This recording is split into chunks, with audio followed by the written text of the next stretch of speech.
messieurs, bonjour et bienvenue à vous. Voici les titres du journal. 40 chefs d'État étaient présents au sommet de haut niveau de la 24e conférence des partis sur les changements climatiques. Au cœur des débats, la neutralité carbone en 2050 et la question du genre. 36e session de l'Assemblée parlementaire paritaire ACP-UE. Les travaux ont pris fin sur de bonnes résolutions. Les participants se sont penchés sur plusieurs thématiques, dont les perspectives du futur partenariat ACP-UE. Outiller les jeunes leaders pour une connaissance approfondie des enjeux cardinaux de la nation. Le programme JLB Seattle, 35 jeunes de la promotion 2018 ont reçu le parchemin.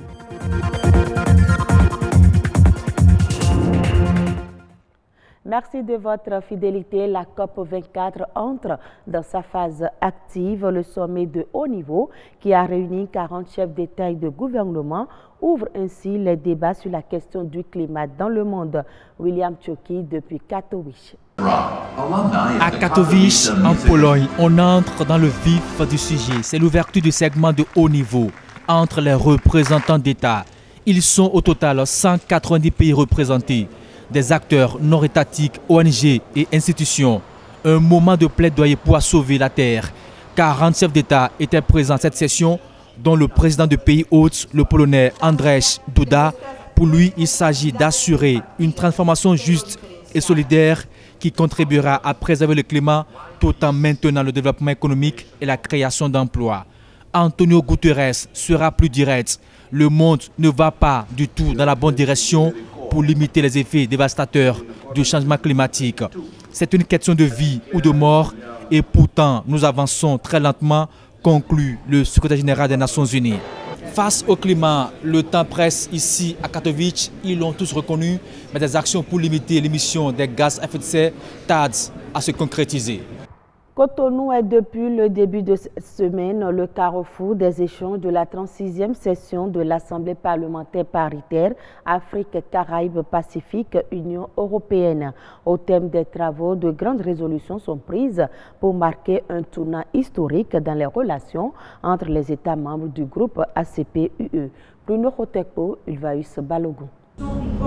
Des communications, des panels de discussion, des réunions de groupe. C'était le menu de la 52e session de l'Assemblée parlementaire ACP qui a coïncidé avec la 36e session de l'Assemblée parlementaire paritaire ACP-UE. Une assemblée qui s'est penchée entre autres sur l'accord de Cotonou, la situation des personnes handicapées, la lutte contre le changement climatique, la lutte contre la cybercriminalité et contre les trafics des espèces sauvages. Cette problématique-là, elle est vraiment dans les résolutions parce qu'il va falloir protéger ces États insulaires, vous voyez, qui peuvent disparaître, mais vraiment dans les années qui viennent.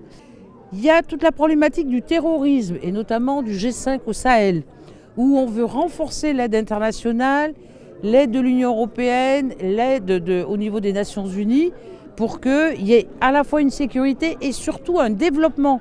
Cette assemblée parlementaire paritaire est née du désir de rapprocher les représentants élus de la communauté européenne, les représentants et élus des États d'Afrique, des Caraïbes et du Pacifique, avec une seule ambition, faire la promotion des petites et moyennes entreprises, mais surtout du développement régional. Eh bien, on s'aperçoit qu'il n'y a pas assez de développement économique dans les pays ACP, notamment des industries, vous voyez, adaptées à la demande des pays. On pense toujours export, mais on ne pense pas assez développement local.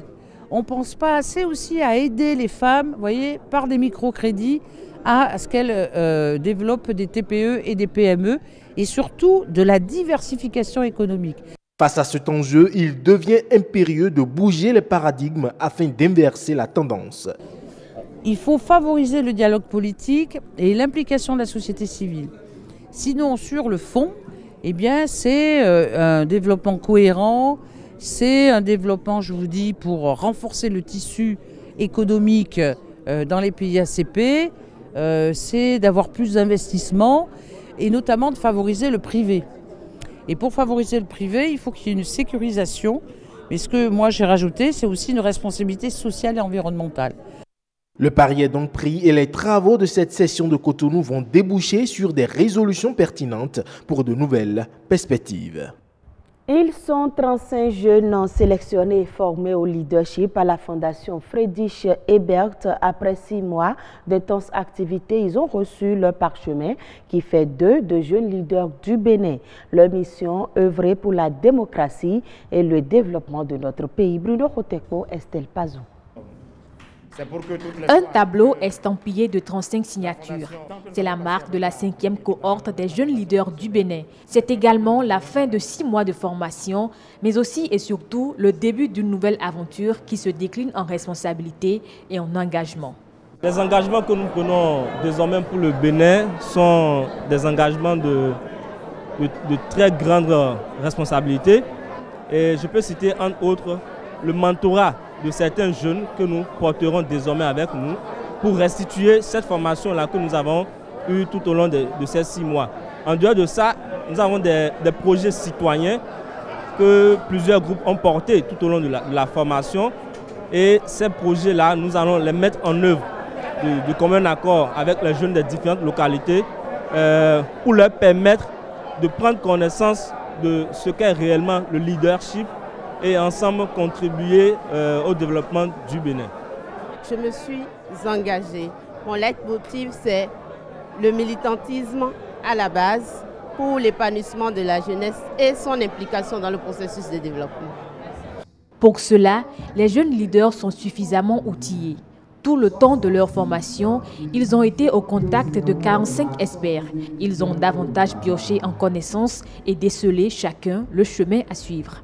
Nous avons voyagé à travers l'histoire du Bénin, les institutions du Bénin.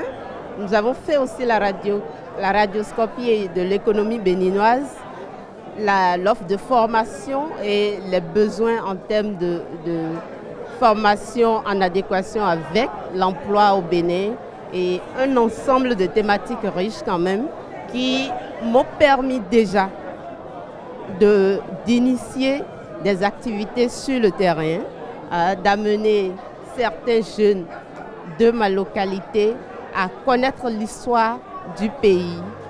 La Fondation Friedrich Ebert au Bénin, initiatrice de la formation, s'inscrit ainsi dans la droite ligne de sa conviction. Mais elle a tout de même quelques attentes. Notre conviction est de contribuer au renforcement de la démocratie béninoise à travers une préparation patiente et méthodique des futures classes dirigeantes. Le moins que nous attendons cependant de vous, c'est de révéler le leadership qui est en vous pour pouvoir révéler votre génération, pourquoi pas révéler le Bénin tout entier. Lui, c'est un jeune leader de la première promotion. En sa qualité d'aîné, Guy Mitokpe a rappelé le sens et le dévouement qui doivent caractériser chacun pour la sauvegarde de la démocratie béninoise. Message reçu par les nouveaux récipiendaires qui disent être désormais prêts à relever les défis. Orgue du Bénin baisse des actes de 8,04% des activités d'exploration et de production du pétrole au Cameroun. La production de pétrole brut camerounais se chiffre à 18,82 millions de barils sur les 9 premiers mois de l'année en cours. Pendant la période étudiée, les quantités de pétrole brut vendues pour le compte de l'État s'élèvent à 9,716 millions de barils en baisse de 21,21% alors que dans le même temps, les activités d'exploration et de production connaissaient une hausse de l'ordre de 65,62%. En Mauritanie, les agences de transfert d'argent sont désormais soumises à une autorisation. C'est une décision prise par la Banque centrale de Mauritanie. Elle interdit catégoriquement le transfert d'argent par des agences non autorisées. Une telle pratique est susceptible d'être considérée comme une forme de blanchiment d'argent et de financement du terrorisme, selon la Banque mondiale. La Banque centrale de Mauritanie a mis en garde contre toute pratique de transfert d'argent non assorti d'un agrément préalable de la Banque centrale et en dehors du contrôle de cette dernière. L'activité de transfert d'argent en Mauritanie échappe à tout contrôle puisqu'elle est pratiquée dans une anarchie totale par un très grand nombre de personnes n'ayant aucune qualité juridique ou financière. Et ce sera tout pour ce journal. Mesdames, Messieurs, merci à vous de nous avoir suivis.